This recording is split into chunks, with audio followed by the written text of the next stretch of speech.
This is the Can Crushers Wrestling Podcast. The following contest is scheduled for one fall. Let's go nuts! It's Jimmy Nuts! Drive out with a car! With your hosts, Mark Martinez. Remember, just because you're trash doesn't mean you can't do great things. And the English Professor. It's called a garbage can, not a garbage cannot. Hey, this is former WWE superstar Duke, the Dumpster Drosy, and you are listening to the Can Crushers Podcast. And welcome to Can Crushers. There's no time to fuck around because we are really pissed off this week. That's all it is to it. Welcome to Can Record. I'm Mark Martinez, your host. Alongside me, 3 houses down, is Chad the Guru, and in Pittsburgh is the English Professor John Patlano. Guys, I am royally pissed off, and there's no other way to talk about it. WWE has just grinded my gears as of late, and we're going to start with Money in the Bank. The greatest Money in the Bank ever. If there was never one. Last Sunday night, I was done. I was officially done with the WWE because of the Money in the Bank. And we're going to get slack, heat, we're going to get whatever you want. Hello, guys. I'm sorry. No, hey, look, I forgot you guys were here, too. That's how upset I am. I just wanted to jump right into this. And, Mark, I texted you. I said, maybe we need to be done with WWE. Your words a minute ago were like, I'm done with WWE. And this is what I've been telling you. Like, it's no longer a professional wrestling company. It isn't anymore. It doesn't want to be. I think we waste our time on it. But let's dive into Money in the Bank. Who wants to go first? Because my biggest thing, I'll touch on mine real quick because nobody gets to go first. I get to go first. I just put it out there and I don't want you guys to go first. I just want you guys to stroke my ego every once in a while.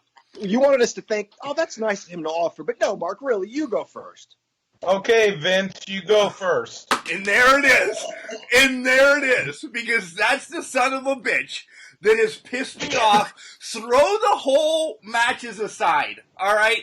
They're in 2 different places. They're here, they're there. They have this pre-taped, amazing, far from the Boneyard and far from the Firefly Funhouse. This was nothing but a pile of shit. If you don't like it, join us. If you do, you're an idiot. But what really has grinded my gears about this whole thing is, and it goes about the coronavirus. And this is where I feel like Vince just shit down my throat. And I hate him for this. This spot was not needed in Money in the Bank. It was not needed at all. So what? They all made cameos. Cool. I was happy to see whatever doink that was. It was not even a good doink. But they get into Vince's office, and they start fighting, and they throw them out. Cool. You don't want them to beat up your area? That's fine. Throw them out. The one that pisses me off, Vince, go fuck yourself. Because you did not need to put the spot with the hand sanitizer in. This is how much I feel about this coronavirus thing. That was a joke. That was backhanded. After you just give $18 million to Florida to keep your fucking organization running, no, you don't need to do this spot. You don't need to do, after you throw Daniel and AJ out of your freaking office, you don't need to do the spot of wiping hand sanitizer on you. Nothing has been done like that on wrestling for 2 months that we've all been quarantined. Now you, the jackass that gives $18 million to Florida to keep your business going, has to do this? Go fuck yourself, Vince. Go ahead, guys. It was, as far as the matches go. Oh, you want to talk about the matches? I agree. No, I agree. It was stupid. It was a moment for him to do exactly what you said. Do something backhanded. Last week. I spit all over my phone, by the way. Go ahead. What's that? I spit all over my phone. Oh. I'm sorry. Last week I joked, I'm interested in seeing this, and I joked that it shouldn't be any worse than the Tower of Doom. That they don't have to worry about that. Marks like us will not be talking about the Tower of Doom. And Mark, I shared this with you during the course of the show, and I'll share this with all the listeners. This was worse than the Tower of Doom, where Macho Man and Hulk Hogan had to fight everybody that they ever feuded with them. If you saw Hulk Hogan once, you got to be in the match. Right. I was at the first WrestleMania, so they offered me an opportunity to be in that Tower of Doom. I turned it down. But anyway, Zeus was in it, whatever, and they had to make their way down. It was dumber than that. It was dumber than Blacktop Bully and Dustin Rhodes in the back of a truck. It was dumber than Ming versus Hacksaw Jim Duggan in a kung fu fight. Combined. All those things combined. I'd rather spend my Sunday watching all of those pay-per-views than ever relive that Money in the Bank match. What I liked, I thought McIntyre versus Rollins was okay. I kept waiting for it to get started, and it never quite did. Once it kind of got ramped up a little bit with a little bit of back and forth moves, it was over. It was over seemingly just as quickly as it started because it never really quite got going. It was one of those devastating moves. Let's rest for 45 seconds to a minute. Then when they finally started clicking and going back and forth, boom, kick to the face and it's over. This is the worst pay-per-view, sports entertainment, pro wrestling, ever. Chad? This was a clusterfuck from beginning to end. You want to say a bright spot, kind of like today's a bright sunny day. Notice the sarcasm. The only bright spot was the Drew McIntyre, Seth Rollins, and that wasn't even a bright spot. That was just not a dark spot. It sucked. It was bad. The only thing I can say about this, and I really thought last night, was this is the exact reason why I feared these events being put on the WWE Network, even when there was fans, because this allows for them to have no they can have shitty pay-per-views and what? Oh, it only costs you $10. And that was a prime example of this. They have no competition, no reason to put on good pay-per-views. Outside of not having the audience in, this was bad. All around, this was bad. And I'll get started on Vince after we're done with pay-per-view. I got some notes on that son of a bitch. Yeah, that has just been posted on our Facebook, and I know where you're going. I don't, so I'll be listening eagerly. I don't even know if I want to run that. Why is Jeff Hardy and Cesaro the match of the night? The pre-show match. Why can't Bob and MVP, but wait, now it's R-Truth and MVP, and then what is going on? This was just badly booked. Overall, this was a badly booked pay-per-view, and the Braun and Bray thing, it's not done. They're going to have another match because it's going to be The Fiend. I'm skipping through this. Bayley and Sasha, you guys know how much I love them against Tamina. This didn't even excel the story. This did nothing for them. It took Friday night to bring the story on, and we'll get the Smackdown. You guys probably didn't watch it, and who cares? No, but you know the saying of Shawn Michaels and a broom. Shawn Michaels and a broom is a good match. I think Bayley and a broom is a good match. Bayley was good in that match. Who's been seeing that for years? Finally! Holy cow, I'm on your side. I want Tamina to be good. I do. I was a huge Jimmy Snuka fan when I was a little kid. No. Doesn't quite have it. Just doesn't quite have it. No. She can't. She should not go to the top ropes. No disrespect about anything. She is not fleet of foot like her dad. Leave it at that. When she went up on the top rope, my first thought was, holy shit, we're going to have another Sid Vicious moment here, where she's going to snap her leg in 80 places. Greg Valentine used to say that you beat up on the junkyard dog for a few minutes. You do all the work. You give him his comeback. But he was a good guy, drew a lot of money, had huge charisma. This was a situation where, Tamina just lies on the mat, gets beat up for a while, and then a little while longer, and then a little while more, and then some more. And she doesn't have that charisma that the Junkyard Dog had. This was just Bayley putting on a show for us as best she could with the opponent she had. I don't know. I'm done. What do you want to say about the Money in the Bank besides? I'm okay with Asuka winning it, not knowing what we knew from Monday night. Right. Asuka winning it was a surprise, and I was okay with it. Bring her big back up. The other one. Well, what I didn't get, once it got to the roof, it was okay. I thought the women put on a nice show on the roof. I'm okay with guys getting thrown off the roof. It's been going on for as long as The Undertaker's been around. People have fallen off of stuff and died, and then they're back the next night on Raw. That's okay. Right. But we only got half the women up there, I think. The other ones passed out along the way. Why was that moron King Corbin fighting with Asuka? Did he want a challenge for the women's championship? Like, it made no sense. There were 2 briefcases. Each of you gets one. Right? At least say, like, something funny. Punch her, hit her head off the ladder and be like, no, I want to fight Charlotte. Give us something. Why are you fighting with someone when you don't have to? It just was so dumb. When they needed to be fighting, they did it. When they didn't need to be fighting, they did. It was the dumbest thing I've ever seen. Go ahead, Chad. Okay, yeah, that was 2 points about it, and then I'm done with it because I'm getting sick to my stomach thinking about it.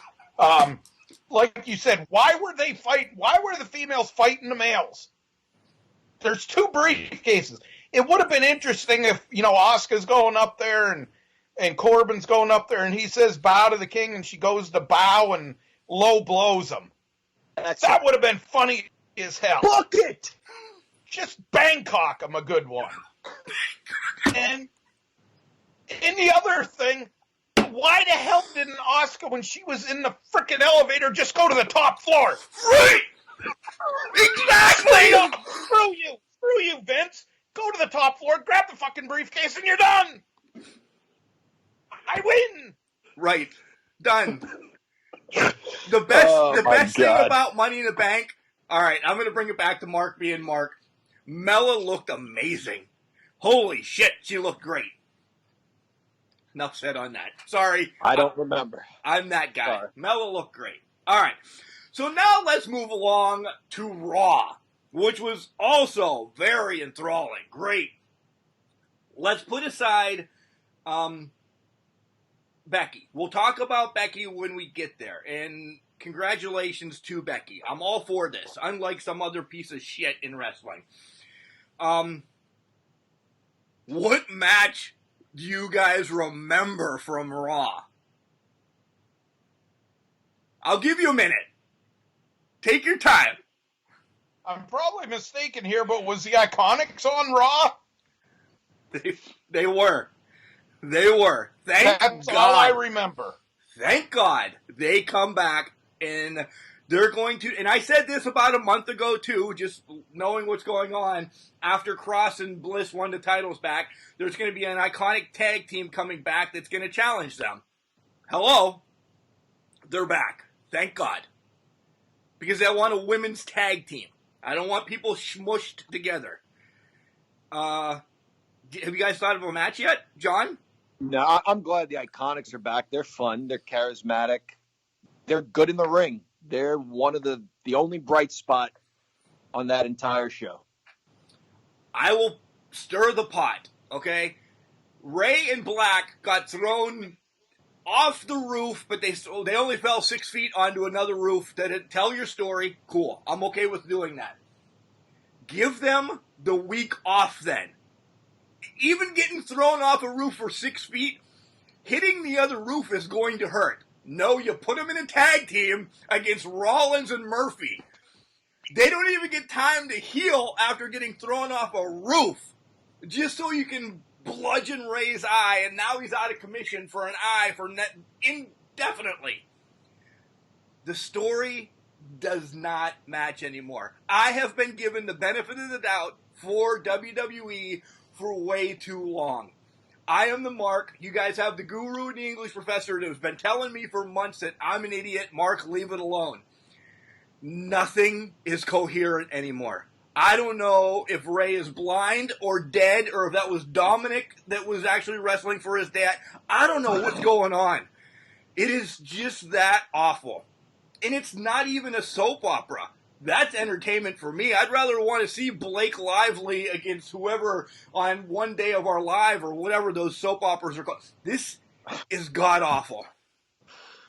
Yeah, I tell a quick story. I was playing Capture the Flag once. I think I was 12, 13 years old in the Mount Morency area of Ridgeway. Those of you who know where that is. Josh Quattrone and Matt Retigliano, Adam Zambonini, all the Italian Ridgeway boys. And we go running through people's yards, and someone had a drop-off of about 3 feet. Now, mind you, it's night. It's pitch black. I don't know. We're running away. We're trying to capture a flag. I don't even remember what the hell the game was about. And I run off this landing, this pavement, and I'm in midair at top speed. And boom, I hit like 3 feet below. Belly, face, I'm down. I could not have, 3 feet, mind you, not 6. I could not have been on Monday Night Raw the next night. I'm no Rey Mysterio Jr. However, yeah, give the guy a night off. I needed the night off the next night. I didn't play Capture the Flag the next night. You guys go. I need a night off after falling 3 feet. I think what Vince does, and it took me about 30 seconds to figure out how he books Raw as I was taking a dump, because that's what it reminded me of. I think what he does is he pulls these things out of his ass blindly, puts them up on a dartboard, and throws a dart backwards over his shoulder while looking through a mirror. I think that's how he books Raw. That's amazing. That you actually thought of that when you were shitting. That's amazing. And one more thing about Raw. This is how bad it is. That close to your main event, because your main event segment was Edge and Orton setting up a wrestling match for whatever the hell pay-per-view is coming up. But 5 minutes before your main event, maybe 10, you have the Street Profits playing a flipping basketball game against the War Raiders experience or whatever. This is unwatchable anymore. I'm out. It really is. It really is unwatchable. I don't know what Chad... If Chad's pulling a picture of that up, I'm going to disconnect him from this podcast right now. Never-ending story part 2 with Orton and Edge. Yeah. So that's Raw in a nutshell. The best thing about Raw, I'm going to go nice here for a minute. Becky getting announced that she's pregnant and, you know, handing the title over to Asuka. I did like that. You know, that's where, you know, my motherly as a father, that part, dude, that's cool. Cool. She's going to have a baby. I'm all right that they did it that way. Chad, wait, because you're getting heated. We'll get there. Were you guys all right with that segment, though, of Becky and Asuka? Go ahead, Chad. I loved it, honestly. At first, I was scared. I was worried when she come out because it reminded me of Roman Reigns coming out and breaking about his cancer. I was really worried that something was going on. Obviously, something was going on, but it wasn't a bad thing. I love the way they did it. I don't think that there was any other way, without being douchebags, that they could have done it and been as good as it was. I hated this. Sorry, guys. I'm happy for her. I really am, and I wish her all the best. Family comes first. I hated this because Money in the Bank gets you a title shot. Jack Tunney told us in 1988, you cannot surrender the belt to someone else. Andre the Giant went to give it to Ted DiBiase. He's like, nope, you surrender it to the company. Have a tournament. Or is that just too pro wrestling for WWE now? We can't have tournaments. How about this, guys? This worked. 97 was so freaking hot. It's probably my favorite year because Owen had the Intercontinental title, British Bulldog had the European, and together they were the tag team champions. They lost to Austin and Michaels. They gave it up because Michaels can't be bothered to lose a belt. So they hold a tournament. The tournament winner gets to face Austin and a partner of his choosing, and he chooses Dude Love. Owen and the Bulldog won versus Dude Love and Stone Cold. Fun times. Went on for weeks on Raw. You could run a tournament that runs weeks and maybe ends at the next pay-per-view where the winner of the tournament challenges Asuka whenever. Maybe she wins the tournament right then and there. Asuka runs to the ring, cashes in the Money in the Bank, and wins it. Maybe she cashes it in the middle of the match, and it becomes a triple threat match. Here, Chad and I are booking better shit than the garbage we saw at the pay-per-view or Monday Night Raw. To just hand the belt over to someone is so weak. I hated it. Okay. You know, John, I'm gonna say I'm gonna disagree with you in theory. I'm glad they did it this way for the pure and simple reason they would find some way to hose the tournament without lubrication. We're getting there.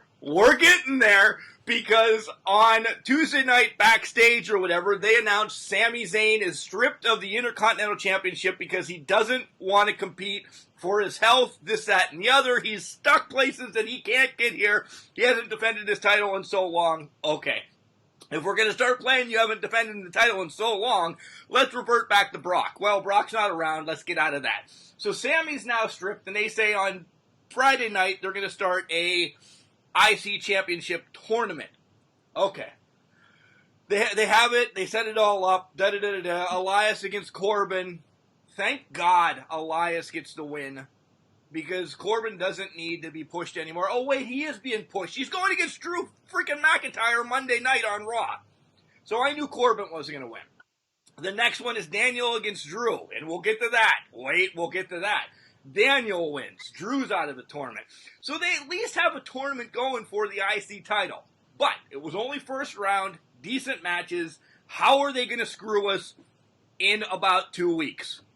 How are they going to screw us of a decent tournament? Although have somebody get injured, play injury or something like that, and have Shane McMahon come in and win it. We haven't seen him in a while. That's pretty good. Next thing I have to bitch about on SmackDown. And I said it maybe last week. I'm sure I did. Mrs. Charlotte Flair now shows up on SmackDown as well. Now she's been on all three of them for the last, whatever. She's the one who decided going to NXT. Now they have this new rule. It's almost like the wild card rule again. But only a couple people can do it this year and only a couple of times. Well, Flair's on SmackDown. Ends up bringing out that Sasha is just is Bayley's lackey. Challenges Bayley for it's not a title versus title match. It's just two champions wrestling each other. Then what's at stake? What's even at stake if you're not going to have a title for title fight? I don't know. Why do we want to see this match for like the 5,000th time? Right? It was good when it was good. Right. Move on, Can I go off about the Sami Zayn thing, or are we holding this? Go ahead. Okay. Vince, you can, as Mark, use the eloquent F word yourself. Several times today. Okay, here's why I think Vince is an asshole with this whole situation. A, you bring in Brock Lesnar. That's enough said. That's a dead horse being beat. B, Vince has never supported Sami Zayn, period. By going over to Saudi Arabia, doing all that stuff there with the racial things, he couldn't take Zayn over there because he figured that the Saudis were going to kill him because of his nationality and everything like that. You know, wrestlers supported him or supported Zayn on this. Vince made him look like assholes. So Zayn can't defend a title because he doesn't want to travel in this stuff. So instead of supporting your wrestler, you strip the title from him. They've wiped Roman Reigns from mentioning until he comes back because he doesn't want to travel. But you have Andrade, who gets busted for drugs, and he gets to keep his title till he comes back from the drug suspension. Now, if Andrade was on SmackDown, I would say with 150% certainty that it was because of his nationality. But he's not on SmackDown. He's on Raw. And I say via SmackDown because it was well known that Fox wanted every nationality represented on SmackDown. This is bullshit.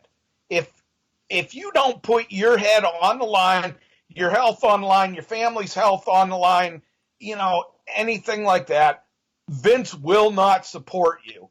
And that's exactly what he did with Zayn. I hope Zayn leaves the WWE. I don't care where he goes. I don't care if he retires. I don't care what he does. Leave WWE because Vince is a dick smoker. I love the combined words we're putting together today. This is Martinezism all over the place. In an era where WWE is just so lackluster, Sami Zayn really is, he's a star.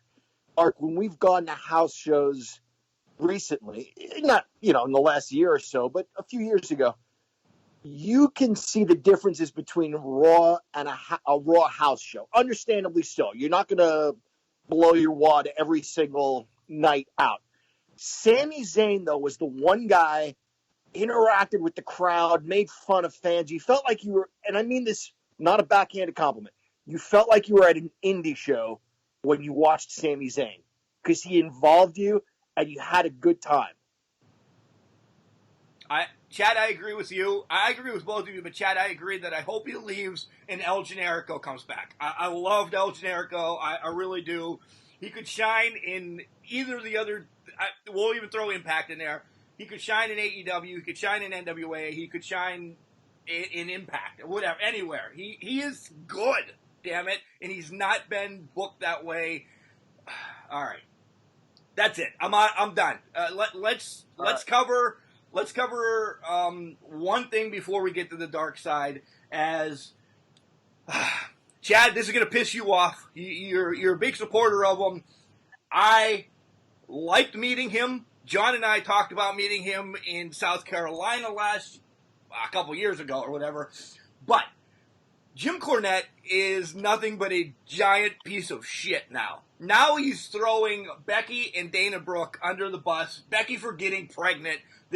You should do other things. There's a post up that I put on Facebook written from hometown friend Dominic D'Angelo that talks about Becky being pregnant and Cornette not liking that, and that more or less, not his exact words, but I'm summing it up, that Dana Brooke is nothing but a train wreck in the features area, looking, her face and stuff.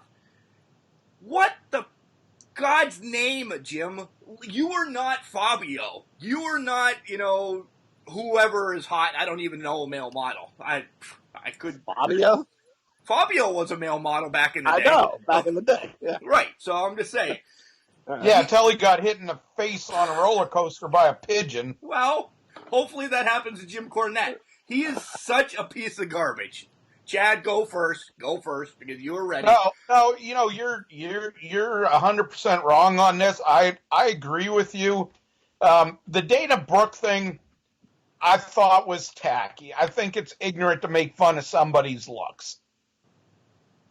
That aside, and I'm not forgiving it, but the Becky Lynch comments about crotch goblins and something about her oven baked isn't going to be dried up for 10 years. Why do it now when you're making the money that she is? And if I was Vince, I'd be pissed and putting in pregnancy clauses. No, as a father, I honestly looked at my little boy and I was like, if somebody said something like that about him, they're going to get punched in the face.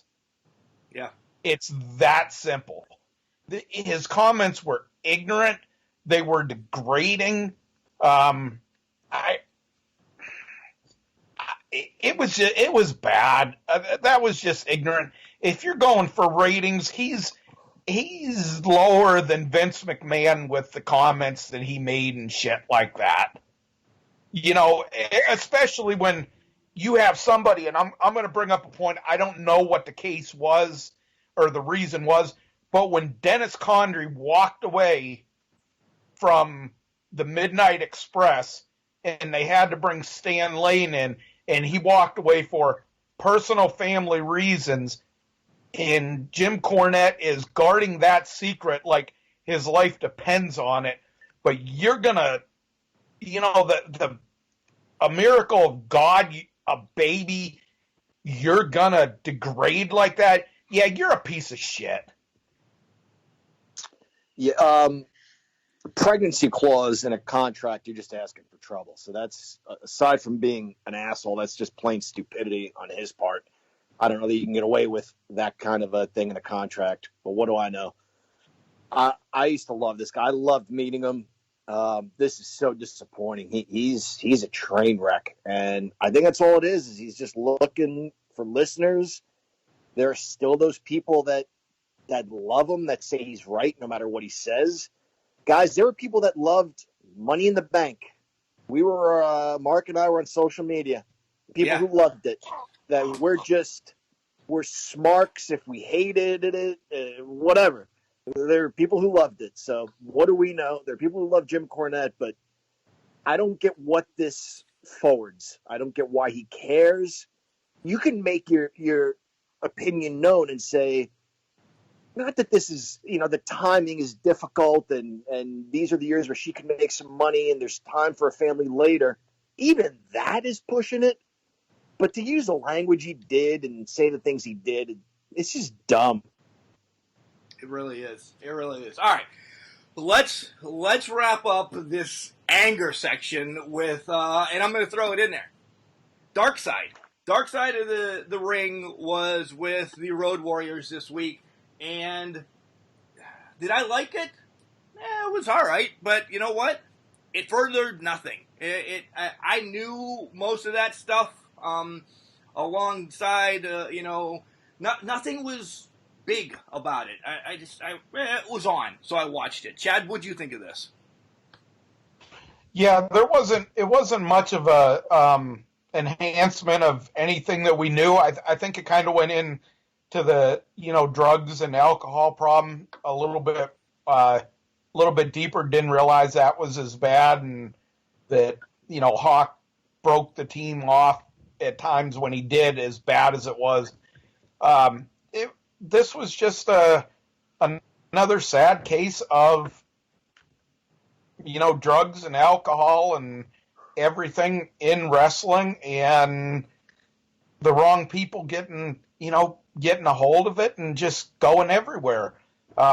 He had all these problems, and New Japan still signed him and made him the attraction more that they did. It was just a sad reminder of a once great team. John, you got any thoughts on? Did you watch it yet? Usually you're behind a week. I did. Yeah, no, I watched it. I enjoyed this episode, guys. I really did. This is what the Dark Side of the Ring show is. It's the drugs and the alcohol and the parties and all that sort of stuff. And when I think of the dark side of professional wrestling, I think of that. So in that regards, the episode is great. I can listen to Nikita Koloff and Barry Darsow talk wrestling, talk anything really. They're just well-spoken. They're intelligent. They seem like good people. You can tell that they have a commitment to something, that they have convictions. They're matter of fact in their statements. I like both of those guys. As far as the Road Warriors, I don't need to tell you guys, I've always hated them. I've always hated the Road Warriors, and for no other reason than I liked other teams. I liked the Freebirds. I liked the Midnight Express. I liked the Hart Foundation, whatever. I just never liked the Road Warriors. I get it. Their look from day one to day last, it evolved. It was always awesome. Even when Animal joked that I looked like one of the Village People, he said, it was still, it was cool for the time. It really was cool for the time. Bell to bell, I thought they were a couple of Goldbergs, which is all right. That's kind of what people wanted. As far as the two of them as people, now I hated the tag team. Seeing what I see of Animal, seeing what I've seen now of Hawk, honestly, guys, fuck both these guys. I have no sympathy, no empathy for someone who is that self-destructive. I thought his brothers were just fucking goobers. Wow, we're just letting it all out. You never go F's as much as I do. I hate these guys. And I'll tell you what, I hate violence for the sake of violence or violence for the sake of ego with that big, goofy, dumb shit.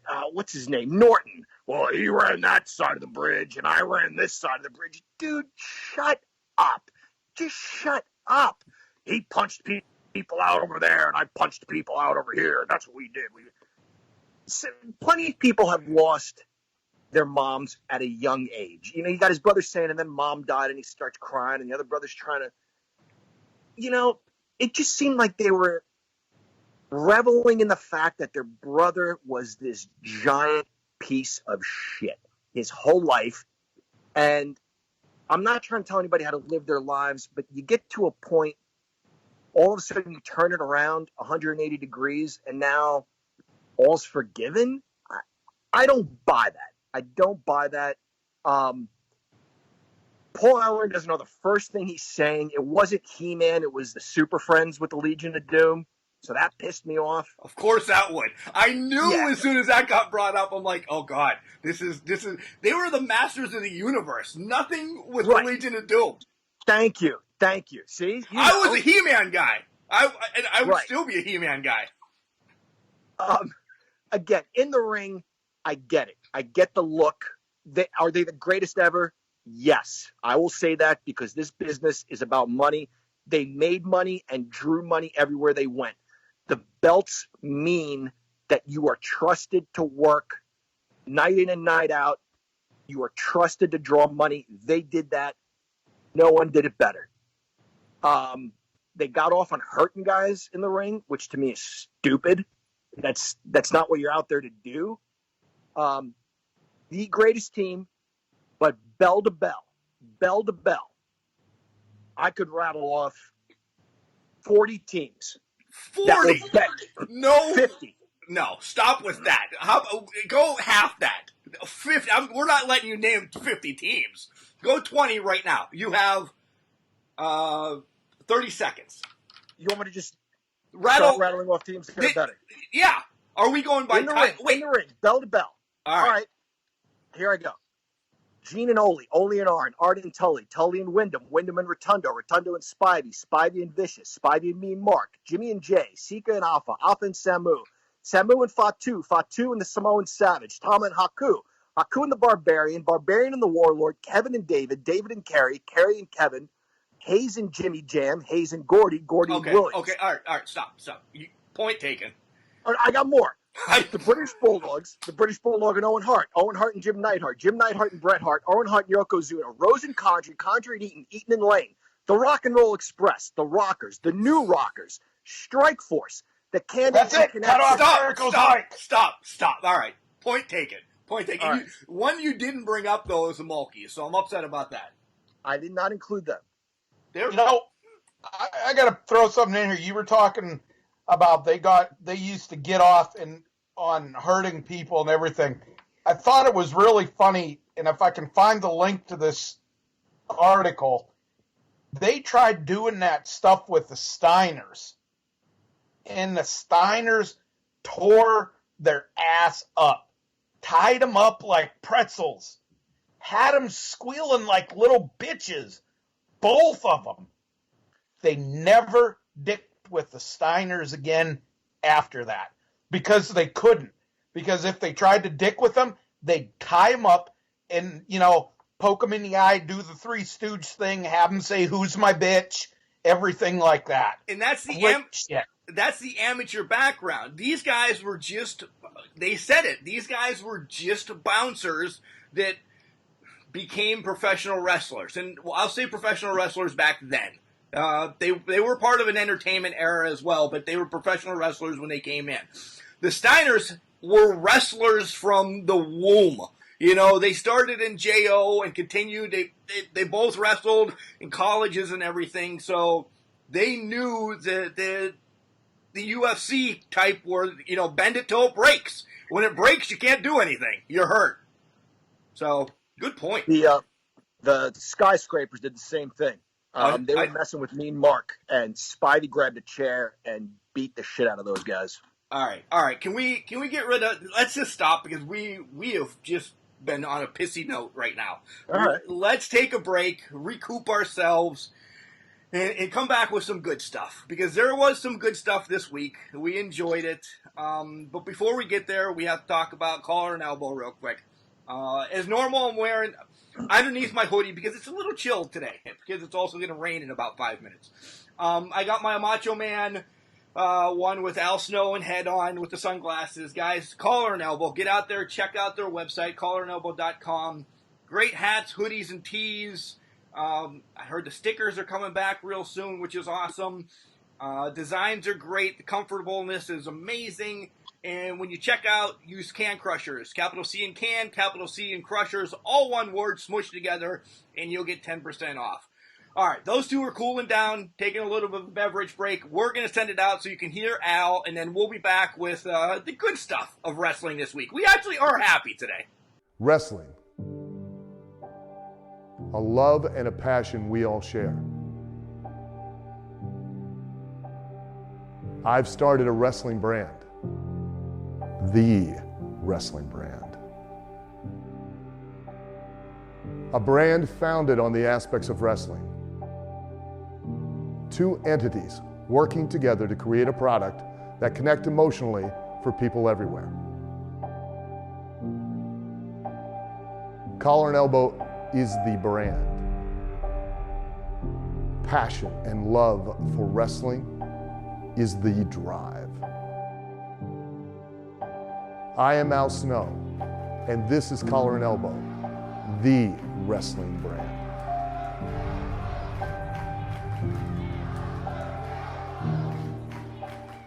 Hey, this is Hardcore Hooven out of IWC in Pittsburgh, PA, and you're listening to the best podcast out there, Can Crushers. Tom Zink and Brian Pillman and Steve Austin, the Rougeaus, the Killer Bees, Wait, Harlem Heat, dude. Stop! We got your point. My God, Okay. what? All right. You got to stop with the Sorry. names. You're bringing it back fun, so good. Welcome back to Can Crushers. You have two more. We're Sheik and Volkov and Zukov. Okay, all right. Private Jim Nelson and Don Kernoodle. All right. Welcome back. And Ding Dongs, the Bolsheviks. That's what I said. Volkov and Zukov. Yeah. The Bolsheviks. All right, go ahead. Quick story on the Bolsheviks, and John knows where I'm going. The last time I went back to college, I had a European history class that I had to take, and this guy didn't put notes up on the board or anything. He would just start rattling for an hour and 15 minutes. As soon as he came in, he just started, and you were supposed to take notes. Dude, I'm 38 at this time, maybe 39, and I'm just writing. I'm filling up freaking notebooks every week with this class because it was a 1 day a week class, and I barely got by. One, because I can't remember history. This podcast points it out. I am not the history buff. These two could bury me with history. I'm just the jackass with the equipment. So as I'm writing, he says Bolsheviks, talking about the Russians. And I instantly stop writing because what comes to my mind? The Bolsheviks in the WWE. And I'm like, holy shit, I remember them. Then I just start kind of reminiscing some of their stuff. It's 10 minutes later, and I haven't taken a note. And class is over. I'm like, oh, shit. I probably just missed some big-ass stuff. Nonetheless, I got a D in that class. I got my ass out of that class. And that was the worst class of my college going back, because history just not with me. But the Bolsheviks wrapped back around when I was in college again. It was awesome. All right, let's talk about, and I think it was by far the best show of the week. It's now called the lost episode of NWA because it was the episode right before me and Chad left for Atlanta, Georgia to see the Crockett Cup. But they played it, and more things to come with this later, but this NWA Superpower was absolutely a 6-beer out of our rating show. I loved every bit of it. Yeah, Mark, we were talking. I had a situation where I had to go to my nephew's and miss part of it, and I was excited and called you. Then I went back and watched it. This was great. All I can imagine with this is if we would have watched this before we went to the Crockett Cup, you would have gotten more speeding fines getting down there because of this show. I'm kind of glad it didn't happen. Sarcastically, it was a great show. Top to bottom. I love the way they might have re-put this together, repackaged it or whatever, but it was awesome. It was stupendous. John? So yeah, the first chunk of this was the re-showing of Camille, her interview, her childhood, which was really well done. But what I noticed about her match against Maddie Max was this. So back in the day, whether we knew it or not, we were wise to things. Frank Williams is going out there to get destroyed by Big John Studd. We knew that. Maddie Max was going out there to get destroyed by Camille. And she did. It was a good match. It was a good squash with Maddie Max saying, hey, how are you? Let's shake before the fight. And boom, she just kicks her ass. Good power moves. But my point is the fans are so into this. Guys, we fans are so hungry for pro wrestling. We're so hungry for it that we are willing to play into a squash match if you deliver it to us in the right way. Maddie Max gets a nice round of applause. Oh, well, maybe she has a chance. She doesn't have a chance. We know that deep down in our hearts. But we want to support her against big, bad, mean Camille, who's pushed everybody around her whole life. So right from the get-go, good match, great fan interaction. And when you give us what we want, we are going to appreciate it. We're going to enjoy it. Maddie Max is the Queens of Combat champion right now. Some titles changed hands prior to the quarantine and everything, and I follow her on social media. She's also linked to OVW and Cali and, all of that. So she's the youngest Queens of Combat champion. She just graduated college, by the way, so congratulations, Maddie Max, if you're listening. She works well. She was brought there to do I hate using this word, a job, but she was there to make the match. She's wonderful. She's going to be, something. I like her.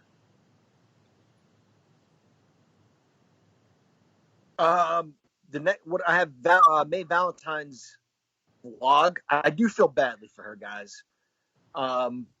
She's in a rough situation because she's friends with Sal. Mark, you know more about this. You talked to the guy. I talked to Royce. I'm actually, you heard it in the podcast when I talked to Royce that I'm on Royce's side on this. I just think Sal is trying to weasel his way in. I really do. Royce has done nothing mean to her. But he nearly broke the guy's arm just for hanging out with his girlfriend. What if the Junkyard Dick would be hanging around with your wife, Mrs. English Professor, and kind of schmoozes his way in or whatever? Don't you think you'd get a little upset? That's Pat, right? Yeah. Yeah. We tried to think of wrestling names for Pat. over the weekend, and I think Junkyard Dick is what stuck. I'll say this. Was it Brad Benazuti's wedding? I don't know. I think so. Pat had a lot to – I don't want to get him in trouble. Holy cow. I don't know if he was married at the time or not. Pat has had a lot to drink? Wait a minute. Pat has had a lot to drink? That's unbelievable. That's like you almost going to WrestleMania 1. I know.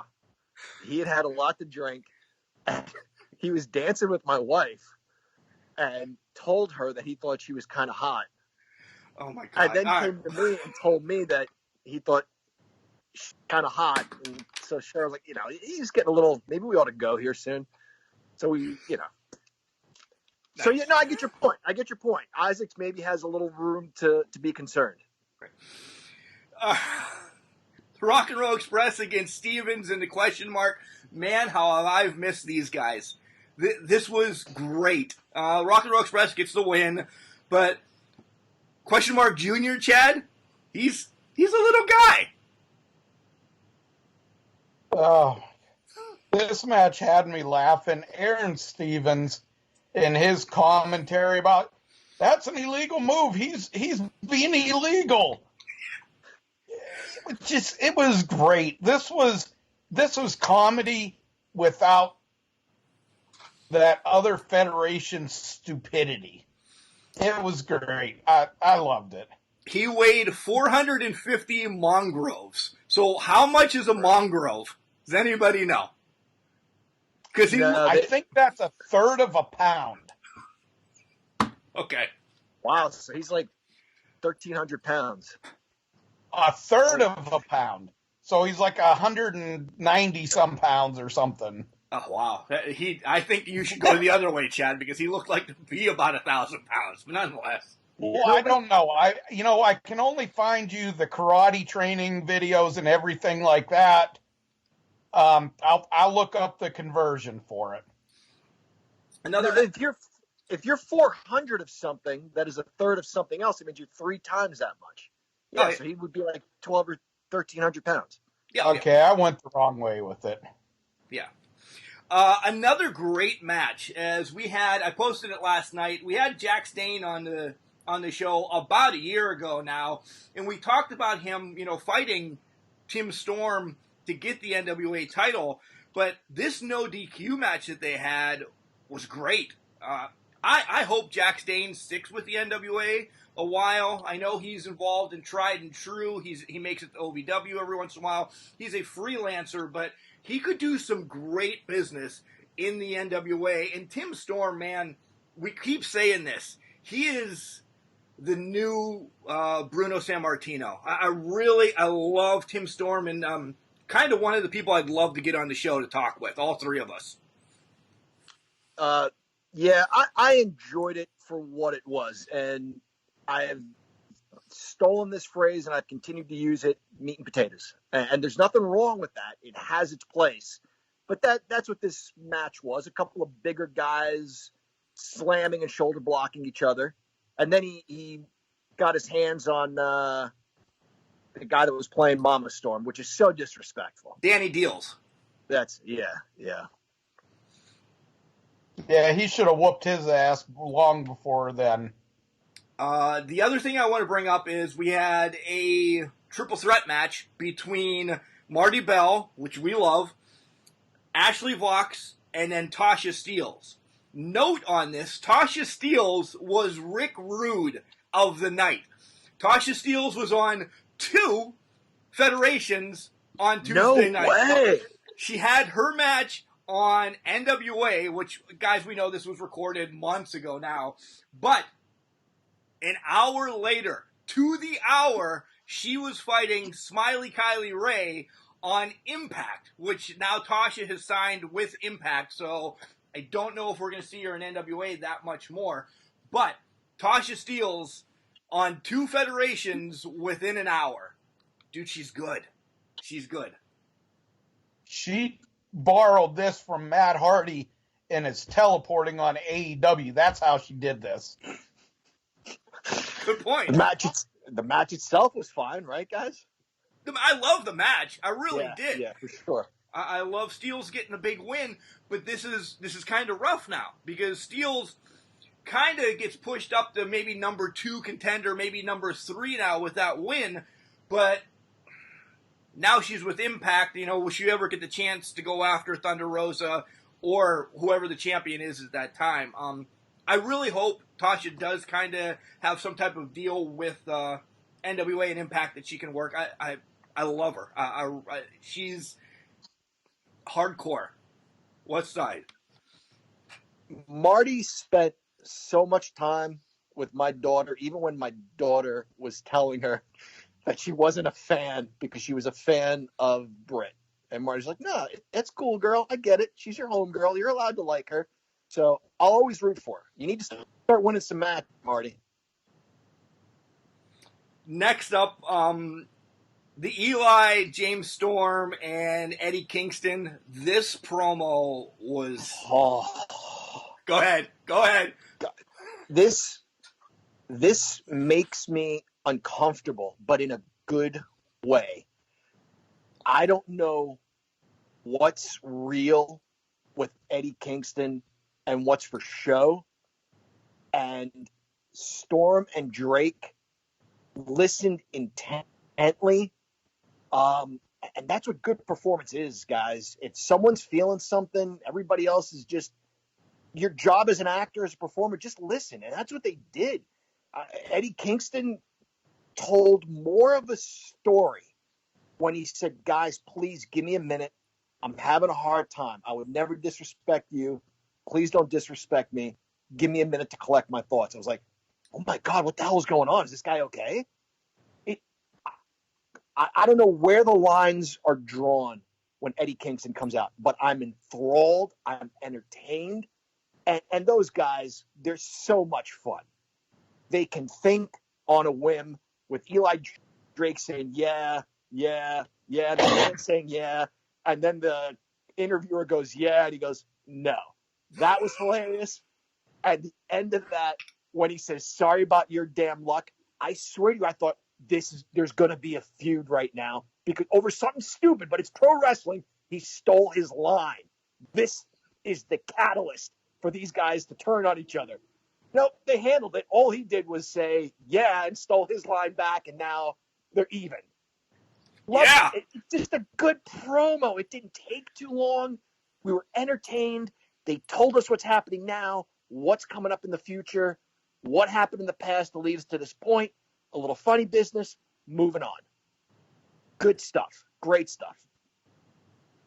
It was old school, believable, something that you could understand, something that you could relate. You may think it's petty or something like that, but in the world of professional wrestling, it was something that you could lose yourself in and go with.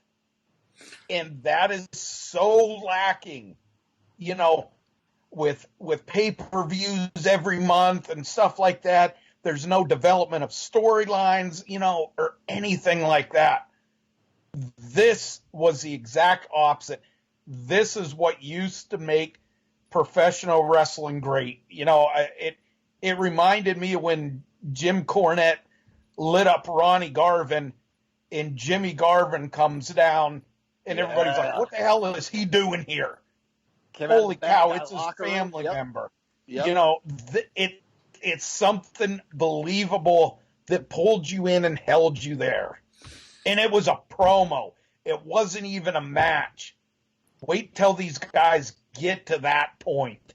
Chad, in this promo, perfect segue here, this promo would have taken about 2 hours of our ride to Atlanta to talk about. Because at the end, Eli Drake, I did it, guys, actually challenges anybody in the world to show up at the Crockett Cup. This would have been it. I'm going to do this the rest of the day. Anytime I talk, I'm going to get punched in the face when my wife gets home from work because I'm going to say, what's for dinner? Okay. Anything. But we would have talked about this forever because who is going to show up? This match this promo was leading up to one of their huge surprises of who's going to be there to show up to take on the NWA Tag Team Champions. And this is the part that I cried a little bit in my soul Tuesday night, because we may not get what they were going to give us because of travel arrangements and everything. Crockett Cup, we talked to Jared Fritz, the NWA official. He said, yeah, it's going to happen, but is it going to be the Crockett Cup that we were going to go to? I don't think. I think they're going to lose, and I hate to say this, a little bit of steam because it was such a great build-up that it just hurts a little bit, this goddamn quarantine. But I want to give you, one, John, or I swear to Christ I'm going to hang up on you. Please. One tag team who would have come in that's independent or freelancing right now, who do you think, John, would have challenged Eli and James Storm? That's freelancing right now. Who would have challenged? I mean, you know more about this than I do. If I say something, I'm going to say something really stupid. But if you're asking me who I would want to see against them, I would love to see a little cross promotion. I wouldn't mind seeing tag team champions versus tag team champions, Hangman and Omega. I wouldn't mind seeing the Young Bucks against these guys, and seeing these guys kind of rough up the high flyers a little bit. Okay, Chad, you get two, so I'm all right with that. Chad, okay. Who do you think would have answered this call? Available teams at the time, I think this would have been the Briscoes. Yes. I don't think there could have been any other team but the Briscoes, because they still have the beef from last year's Crockett and getting disqualified. So I don't think with the teams that were available at the time, it would have been anybody but the Briscoes.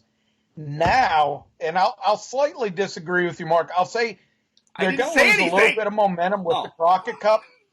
The Crockett Cup's going to happen.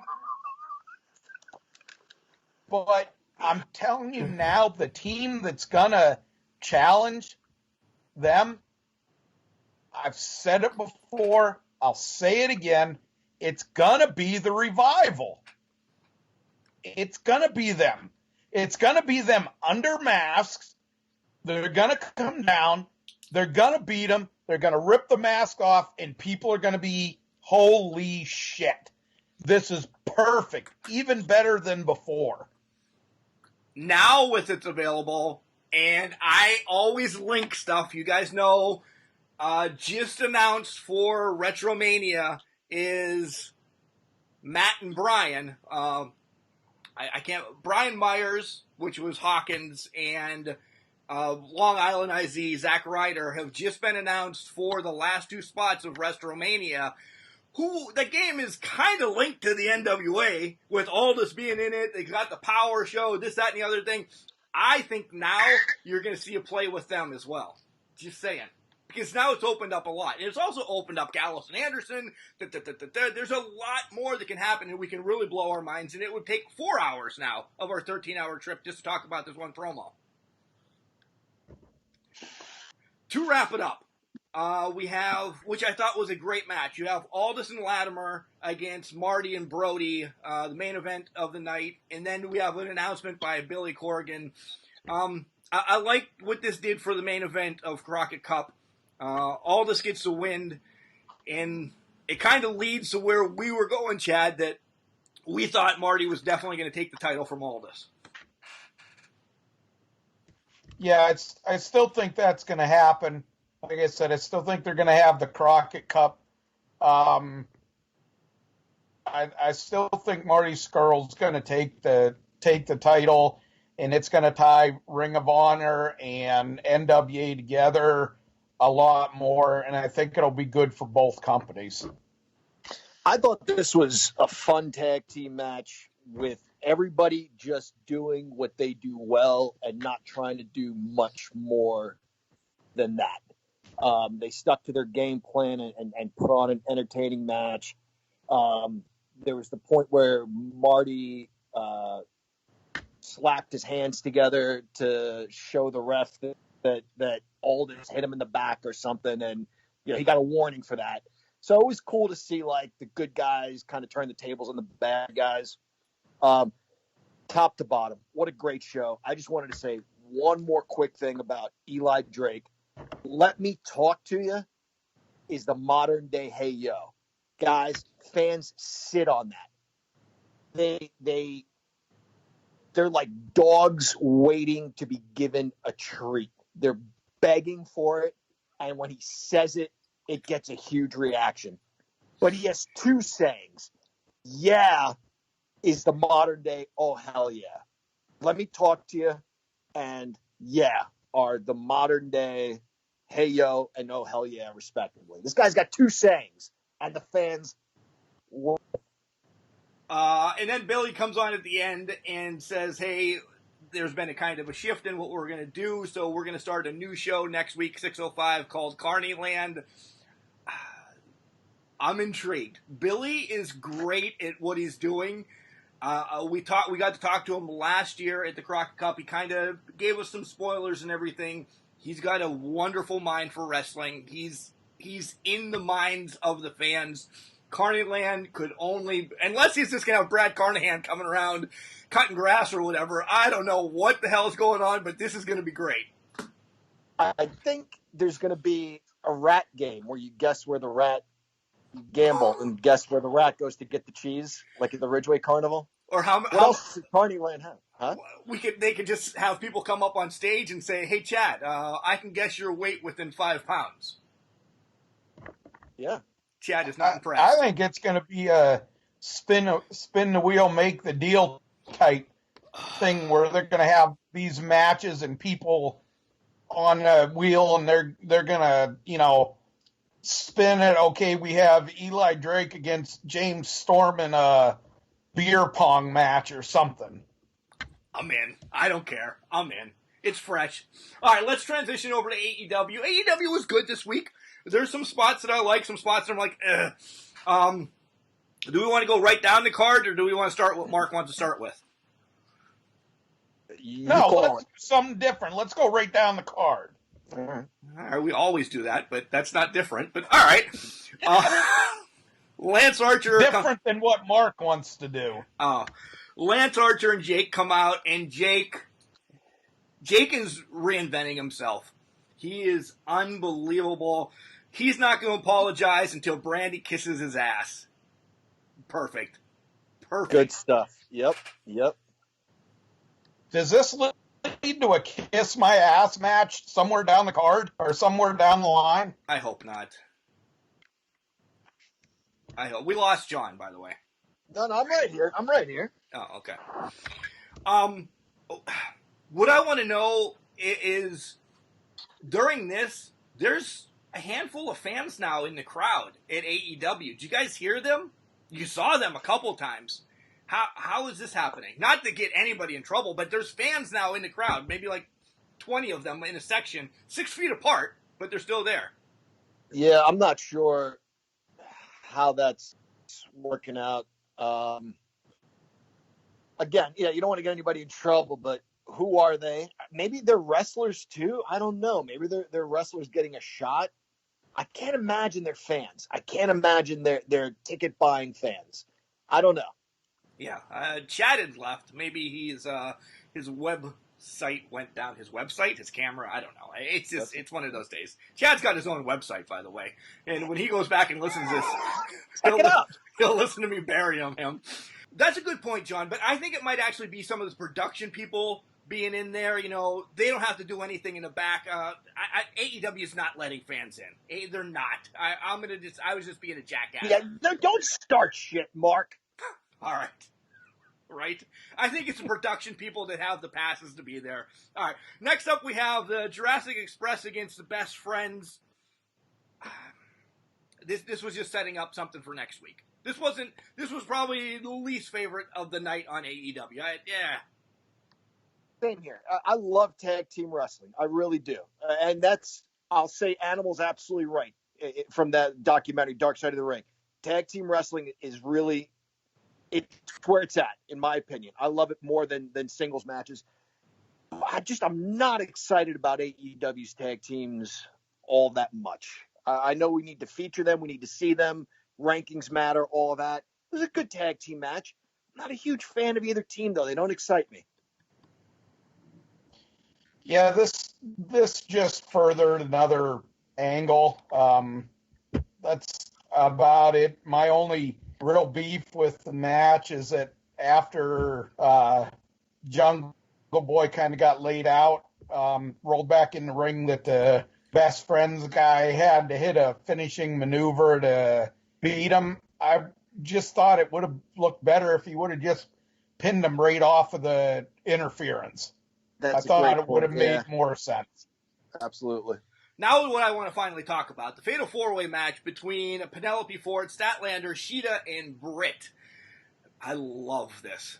I loved how Britt got caught up beating the shit out of Statlander outside, that she kind of lost focus on the match, but it sets up Britt against Statlander next week. Sheeta's just running.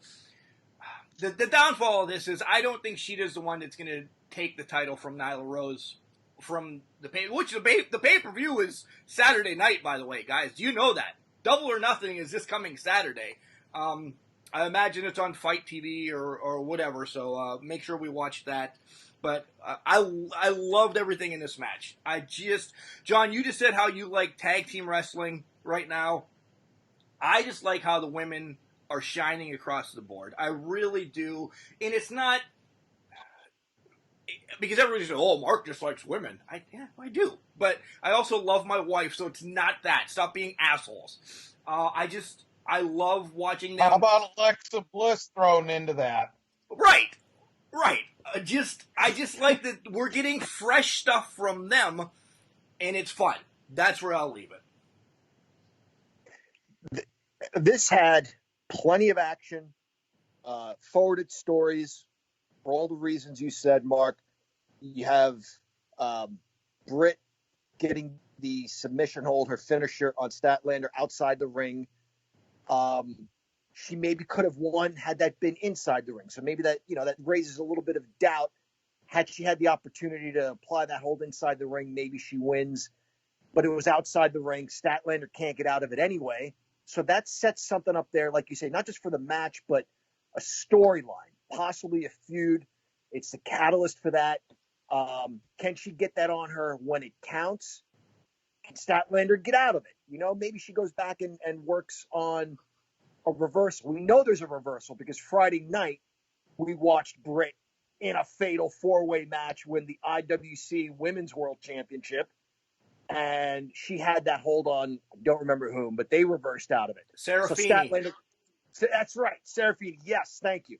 So, Statlander, you need to go back and watch this match if you want to see a reversal out of that crippler crossface tooth-wrenching move.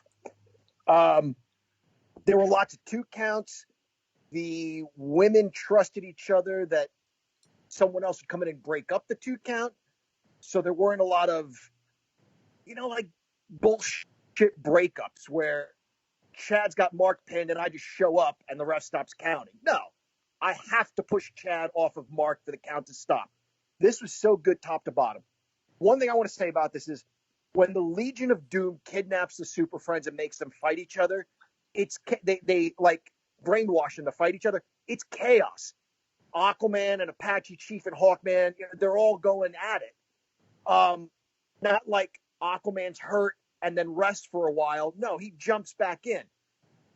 Too often in these fatal 4-way matches, you have men or women or whoever taking naps outside the ring. It pisses me off. The 4 of you should be fighting. They found a way to work this, that all 4 of them were involved pretty much the entire time. Forwarded stories. Best part of the night, in my opinion.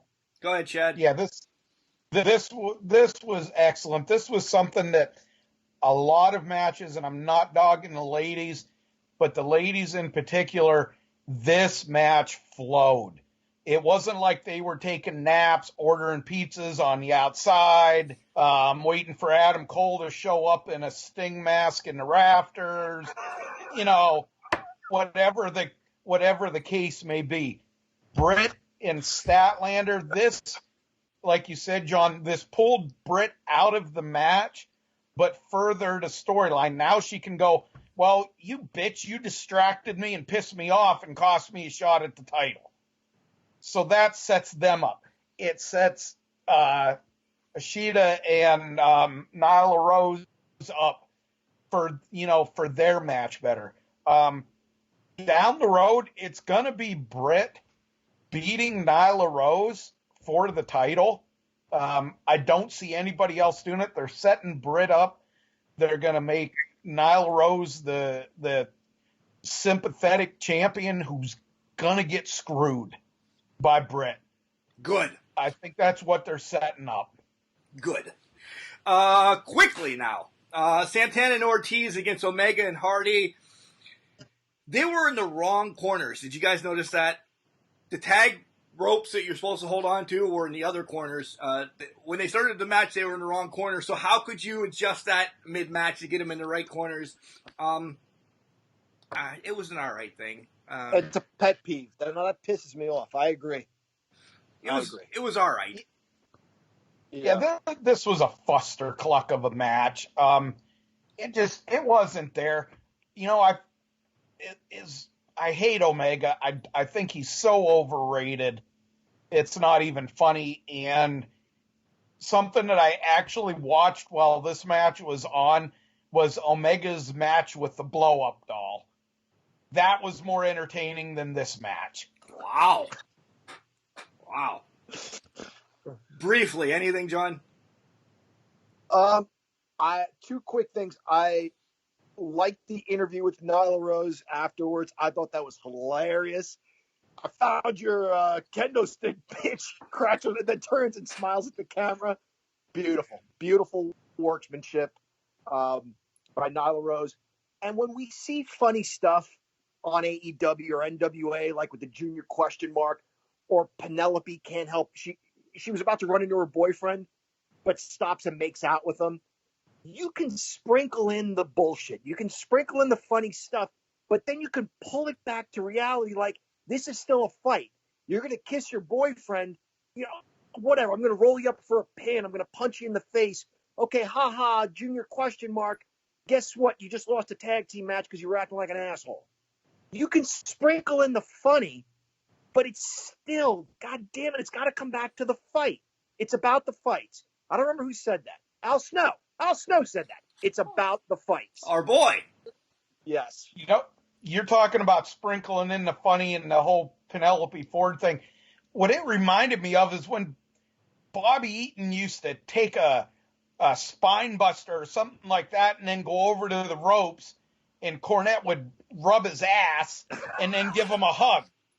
That's what that reminded me of. Right. Next matchup was MJF with Wardlow versus Lee Johnson. MJF just destroys Lee Johnson, sets up stuff for later against Marco Stunt, whatever.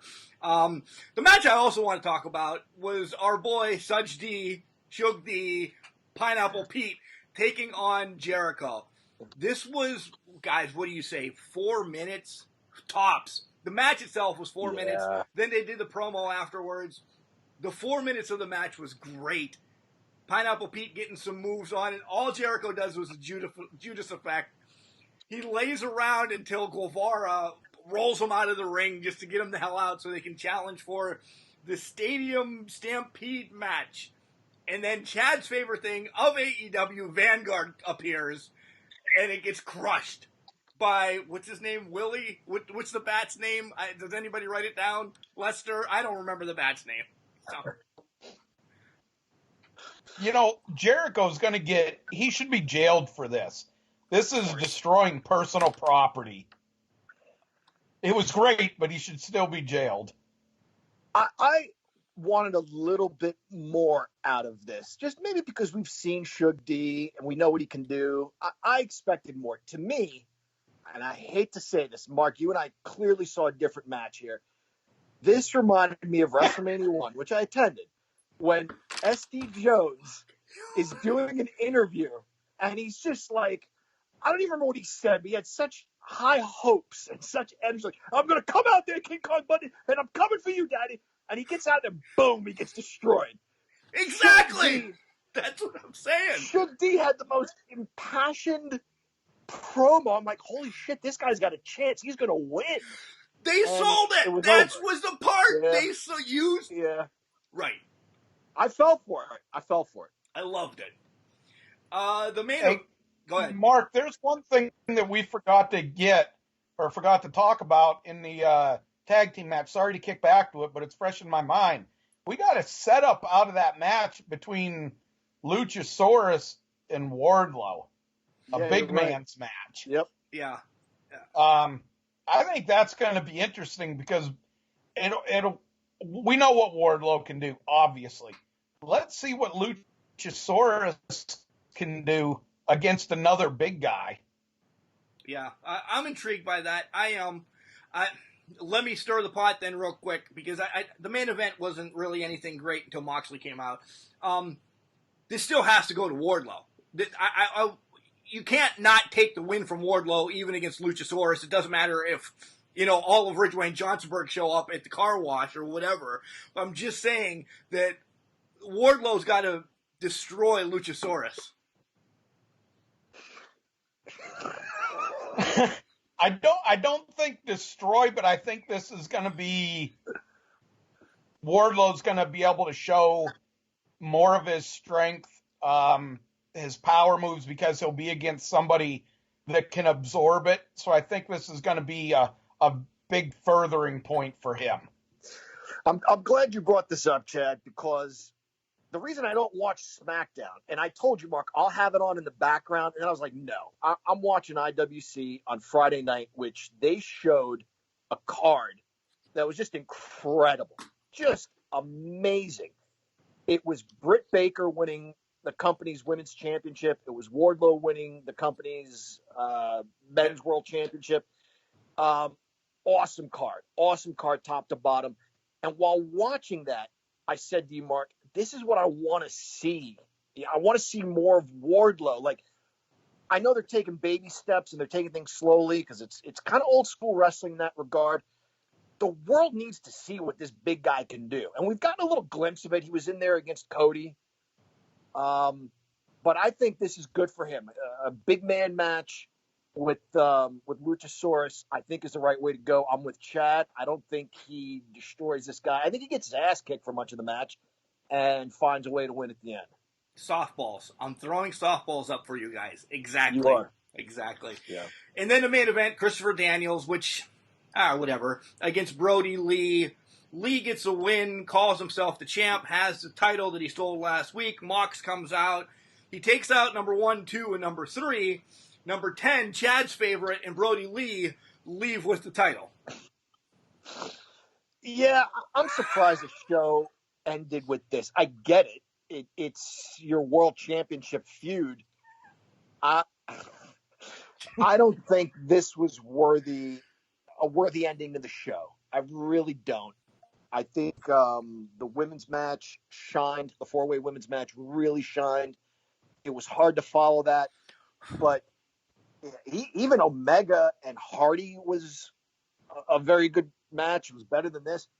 I think this was the weakest match that you could have chosen to end the show. Yeah. Yeah, this didn't need to be the last match. I would have been fine with the women's match being the last match. This one you knew Moxley was going to come down. You were just waiting for it. You knew that Christopher Daniels didn't stand a snowball's chance in hell of beating Brody Lee. It was very anticlimactic ending to the show. Yeah. Even Suge D and Jericho would have been a better ending with the robot flying in the ring. The challenge for the Stadium Stampede. I agree. I agree. Yep. All right. Due to time restraints, we have to let Chad go. The next part's already been taped, guys. We taped it earlier in the week to throw in, and we're going to announce the Can Crusher Revolutionary Force Tournament. John and I have done this, so we'll give Chad his parting ways. Chad, what else do you want to bring up? What do you want to chat about? But before I do that, I want to tell everybody about a place that I go and buy some cool ass stuff. Friday night, I spent enough money that my wife is now taking the credit card away from me. A lot of autographs, JSA certified. It's awesome. There'll be another one Tuesday night on the old Facebooks. Find them at East Coast Autograph Auctions. I got some Bliss stuff. I got some Becky stuff. I'll post it when I get it. I get some nice stuff from there, and it's all JSA certified, guys. Who knows when we're going to be able to find wrestlers? When we're going to be able to go get them? Spend some of your stimulus check with these guys. It's a live auction on Facebook. You get on there, you type your price, you talk back and forth. There was actually some women hitting on some people as well. It's a fun time. If you have nothing else to do, go on there. Tuesday night, East Coast Autograph Auctions, and Kayla Braxton actually will be on there too. All right, Chad, now you can have your piece. Hey, all joking aside, as far as wrestling and stuff like that, take care of your family, guys. See, tell them that you love them. You never know when you're going to be gone, when they're going to be gone. We've been reminded of this locally and stuff over the last couple of weeks. We are all in this together with this pandemic and everything going on. Just don't ever forget, tell your family you love them. Even if they are Mark, even if they are John, they rag on poor Pat. He's like, bastard child, black sheep. But we love you too, Pat. No, we don't. Love you guys. Take care. We will see you again next week. Be safe, everybody. All right, Chad, we'll catch you next week. Hey, all you stupid Regents math breeders out there. This is Amanda. I'm Elijah Dean, and you are listening to Can Crushers Podcast. Welcome back to Can Crushers. It is I, the English professor from the County of Kings, speaking the English of the Queen. Mark? And it's me, Mark the Mark, from Ridgedale. Guys, this is a part of the show that, speaking Mark Tenez's as well, this is a part of the show that we kind of been waiting for. We had to record this early because John had some prior things to do to piggyback the show and everything. But we're going to get the Can Crushers Revolutionary Force Tournament going. And John, you ready? First picks? I'm ready. Let's start picking names. I love this stuff. All right, number 1, Medusa. Wow, right out of the gate. Okay. Champion in the 90s when they brought back the women's division. As I pick the next one, John, kind of give them a little bit of a thought of what we're doing here. All women. We have about 50, 55 women in the hat, right? Oh, okay. Yeah. And we're going with 32 of them, so then we have some reserves. Right. Also, this is not going down the line. Mark has a bracket in front of him. So those of you at home, writing down these names mean nothing because the next person out of the hat is not Medusa's opponent. Who's the next out of the hat? No, it is Medusa's opponent. The matches aren't in order. Okay. Yeah. Medusa. Okay, so it says Medusa's opponent. Yeah, Liv Morgan. Interesting. Oh, that'll be good. Liv is sort of a revolutionary force right now. She's made a commitment to herself to better herself and be a champion. Match number 2, not in the same bracket. That's what I just want to keep telling everybody. All right. I understand. Okay. Is Sasha Banks. Nice. What can you say? Sasha's great. Taking on, why do I always get to work? All you have to do is talk. Wendy Richter. Oh my gosh. Wendy Richter put women's wrestling on the map in the 80s. She was the women's Hulk Hogan, no doubt about it. But she's got a tough match with Sasha Banks, who's been red hot for a long time. 6-time champ. Yep. Match number 3, Shayna Baszler. Nothing. She's such a badass. She is a badass. She really is. She really is. Against China. Yes. Oh my God. Holy cow, what a fight that's going to be. Who do you pick? I don't know. Both of them strong women. China, you know what she's done over her career. Baszler's still kind of young, but just has so much more in her. China won men's championships, for crying out loud. Match number 4, Nia Jax. One of your favorites. She is one of my favorites. She's a big, strong lady. Against Sonya Deville. Oh, that's going to be another tough fight, man. Sonya's no joke. Sonya's hot right now. Yeah, hair up, square up, right? Yeah, I love her. I really, really love her. Match number 5, our girl, DDM, Britt Baker. Oh, yeah. I was thinking DDS, Isaac Yankem, DDS. Yeah, what can you say about Britt? IWC Women's Champion on multiple occasions, now lighting it up in AEW. Who's she fighting, though? Madison Rayne. OVW Women's Champion right now. Impact Champion at one point. Part of the Beautiful People. This is going to be tough for Britt.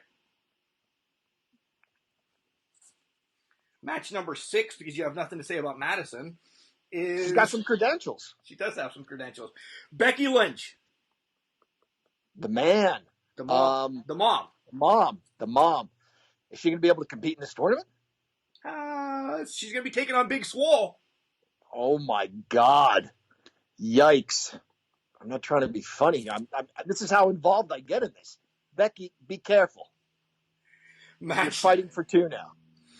Match number 7 is Velvet Sky, another member of the Beautiful People, Impact Champion, Tag Team Champion. She's Bubba Ray's wife. Oh, wow. You didn't know that? I didn't know that. Yeah. She's going to be taking on Tessa Blanchard. Oh, man. That ought to be really good. Tessa Blanchard, every bit a technician in the ring as Tully Blanchard. She does a great head scissor of all things. I'm being totally serious. She sells the shit out of a head scissor. She does. Next match is Deonna Purrazzo. John, go nuts. Oh, Italian girl from New Jersey. She's ripped too. She's in great shape. She'll be taking on one of the Can Crushers alums, one of our favorites. John, you have to know where I'm going with this. She gets a little bit crazy. Ray Lynn. Yeah, wow, man. That's tough for me. They, I don't know that they ever faced each other in IWC, but they certainly crossed paths in IWC because Deonna was there when Ray Lynn was there for sure. Probably also in Rise or Shimmer as well. Of course. Yeah, they probably ran into each other. Match number 9 will have Paige, the youngest Divas and NXT champion ever. John was like, Paige of Absolution? Yeah. All right. Okay. Taking on Tasha Steelz. This is a big opportunity for Tasha Steelz to prove herself against a well-known commodity. I think Steelz has it in her to win this match. Well, again, we saw Steelz at Rise that we went to in Pittsburgh, and she's gotten red hot. Chad and I saw her at WrestleCade. I've always been a catalyst for her, pushing her ahead. She's just got something for me, an attitude that I'm like, yeah, I love some Tasha Steelz. Match number 10, John, again, somebody that you love, Allison Kay. Former NWA Women's World Champion. I'm curious I can't wait for the NWA to come back. I just can't wait. Oh my God. Speaking of NWA, she's going to face off against Melina. I like Melina too. I really do. Man. That's an NWA match itself. It is. It really is. Yeah. Where are we? That was number 10. Now we're at number 11. Shida. Hikaru Shida. It will just be Shida all the time when I post it. But all right. She's feisty. She's not a big lady by any stretch of the imagination. She's very athletic and she's like a honey badger, tenacious. Number 1 contender right now for the AEW Women's Champion held by Nyla Rose. Yep. She'll be taking on, John, another one of your favorite. Why am I pulling your favorites out all the time? They're not facing each other. They're just facing random people. This is my tournament. That's why. It really is your tournament. Havoc. Yes! Jessica Havoc. I got my picture taken with her. Let me tell you just a little something quickly about Jessica Havoc. Mark, you and I went to a taping that lasted 14 straight days, and Not really. It was a good 8 hours, though. It was right? Rise. It was Rise. It was Rise. Yeah. 6 to 8 hours for sure. Didn't feel like it. It was so entertaining, so much fun. Jessica Havoc was the one performer that stood out to me because she wrestled with all of herself. She used her eyes, facial expressions, all of that. She very athletic, very believable in the ring, great performer. I am really excited to see how far she goes in this tournament. Match number 12 pits CM Punk's wife, AJ Lee. AJ Lee. Wow, I haven't thought about her in a while. I like her a lot. I didn't follow closely when she was wrestling, but from that era, she's one of my favorites. She is actually one of Ethan's favorite.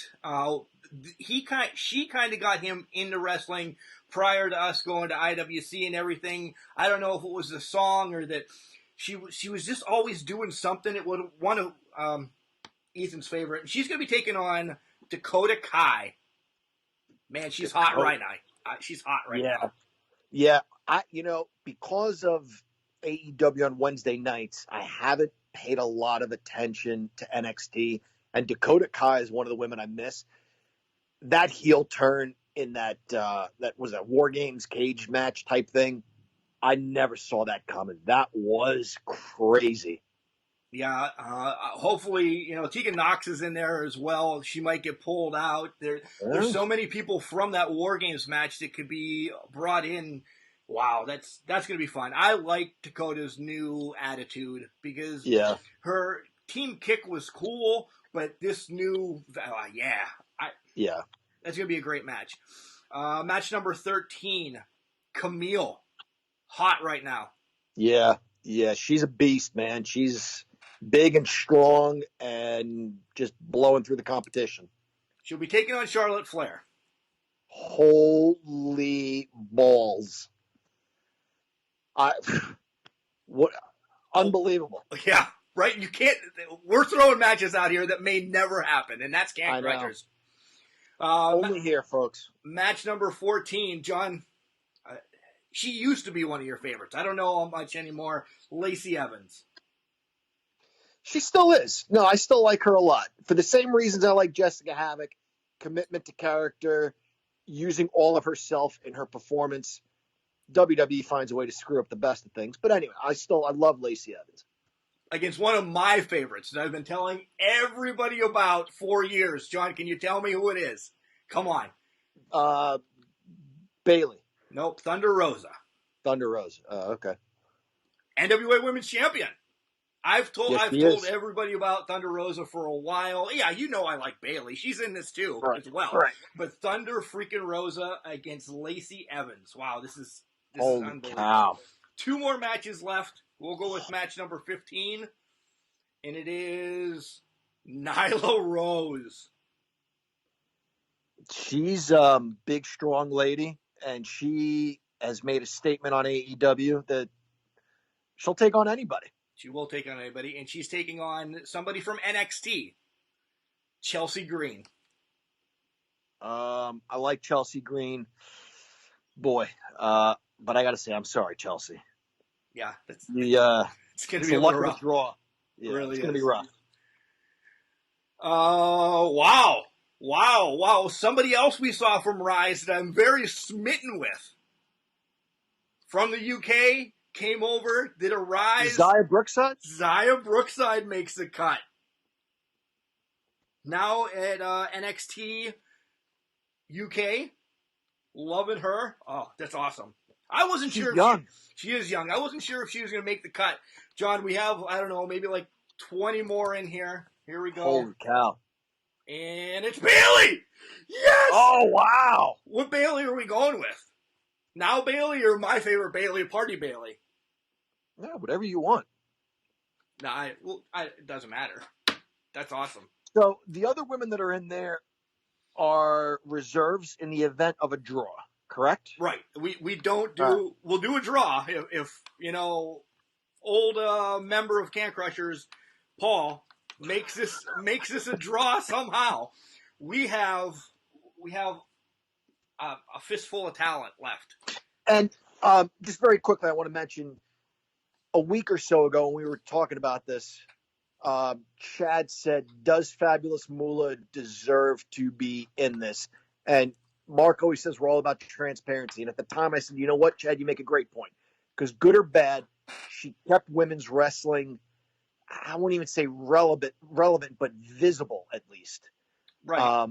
So did she deserve to be there? And then, Mark, when you and I started going down the list of women's names, we're like, there's really no room for her in this tournament based on what the meaning behind this tournament is. This isn't just a women's tournament for the sake of a women's tournament. It's a revolutionary force. So you look at some of the names, they kind of define, in some instances, an era, but in other instances, at least a moment in time, like Liv Morgan. You know, she's breaking boundaries in that she was part of a faction. She's been kept quiet. She's her own person now. You know, she had a very good match against Charlotte Flair on TV where she showed what she's capable of doing. Wendy Richter defined an era. Chyna broke barriers. That's what we're shooting for. We're not shooting for the Fabulous Moolah in this situation. So of the names that are still in there, guys, Moolah is not one of them. Moolah's not in there. Some that are in there, you're going to have Lita. You're going to have Ruby Riott is in there. God, I can't remember. I can't remember some of the other ones. But there's names still left in there that, man, and it's going to be the same way. You know, a draw happens. I'll get you on FaceTime. I'll pull one out of the hat, the old-ass crungy Toledo Mud Hands hat that I wear all the time. And it makes its way on its show all the time. We'll pull another one out to see who we get, right? Absolutely, yep. And, guys, we have another tournament in the hopper that's going to be a lot of fun, too. We do. We're not going to release it yet. Not until, Nope. God, we have 16 days in round one. Yep. So, all right, we're going to wrap this show up with that. John, you're going to write some stuff up. We're going to start when? When do you want to start? Let's start tomorrow. Oh, that's a great idea. Let's start the week with the tournament match. Okay. All right. And then you guys will see the tournament, and we'll just go from there, and we're excited. John, do you have any parting notes? I know we're recording this early, but do you have anything you want to say? Geez, I guess we'll talk about that when we do the rest of the show. No. All right. Yeah. Just be careful out there, guys. I was just trying to put it together like you're the last one to talk, when actually I'm going to be the last one to talk. Yeah. No, I have nothing to bring to the table right now. Nice. All right, guys, this is the last segment of the show, so go out there and follow, like, subscribe to Instagram, Twitter, and Facebook. All of it is at CanCrusher69. Go to our website, and you'll be able to find all our stuff on there. It's cancrusher69.wixsite.com/cancrushers, and like I said, you'll find all of our stuff. We're on iHeartRadio, iTunes, Google Play, Boxcast, a ton. Guys, anywhere you find podcasts, we're out there. We always link them to Facebook and Twitter as well, that you'll be able to listen to them right from there. Continue to send in the questions for Ask Can Crushers Part 2. It is cancrushers69@gmail.com. John, you know what? I have you on one more time. Give a shout out to those websites that you like, because I want to tell people. Go ahead. Yeah, it's funny you mentioned that. So the website that I enjoy visiting periodically is thehistoryofthewwe.com. And then the other one is simply Soli.org, SOLIE.org, Soli.org. A lot of great history. History of the Four Horsemen is on Soli.org. The history of the WWE tells you year by year, day by day, every single card that you can possibly imagine. If they were on your church lawn and you can't remember the card, chances are you'll find it on this website. And, Mark, you asked me earlier if I had anything to say, and I'm like, well, we're doing this part early, but it's coming after. These pages will tell you how titles changed or how good guys became bad guys but the belt stayed with the other person, with the previous title holder, until it was on TV, or the new heel continued to work as a good guy until his heel turn was shown on TV. Mark, this is why you and I would be so terrible at this, because we record stuff out of order. Right. And we don't know what the hell we said when. We record something first, but show it after. We wouldn't know who's got the belt, Mark. We wouldn't. Unless we had somebody writing it down, and then it's released. You're right. You're right. One thing we haven't mentioned in a while, and I actually wrote this in my notes, that, guys, support the Cauliflower Alley Club. Go back and listen to the B. Brian Blair interview that we had. I posted it a couple weeks ago. You always can find it. Jumpin' Jim Brunzell also talks about it. Guys, this is a great organization for wrestlers that are going through hard times, medical bills, and or, funerals that they're struggling with. A lot of people are jumping on this now as, spoiler, a couple weeks ago, The Rock became a lifetime member of the Cauliflower Alley Club, and Can Crushers is linked to it as well. So we always want to make sure we mention Cauliflower Alley Club every once in a while, because in my heart, I know I got pulled a little bit, because we were talking to Brian right after Mom passed, John, and he kept making reference to it, and that's what sold me. And I know, with us just being a conglomerate now, you feel the same way. Great words, by the way. Yeah. He's such a good person. And if you listen to the interview and check out the Cauliflower Alley Club, you'll realize at least one thing, and that is that Brian Blair, but yet so many other wrestlers, it's a moment in time for them, guys. It was a job. They love it. And believe me, you can tell in the interviews and in talking with these guys, they loved what they did. There's so much more than the wrestlers we saw on TV. While the wrestlers, the characters were huge, larger than life, as they say, the human beings were even bigger than that. And Brian Blair is a prime example of that and what he's doing with the Cauliflower Alley Club. There's no better way to end it on that. So just remember, John, just because you're trash doesn't mean you can't do great things. It's called a garbage can, not a garbage cannot.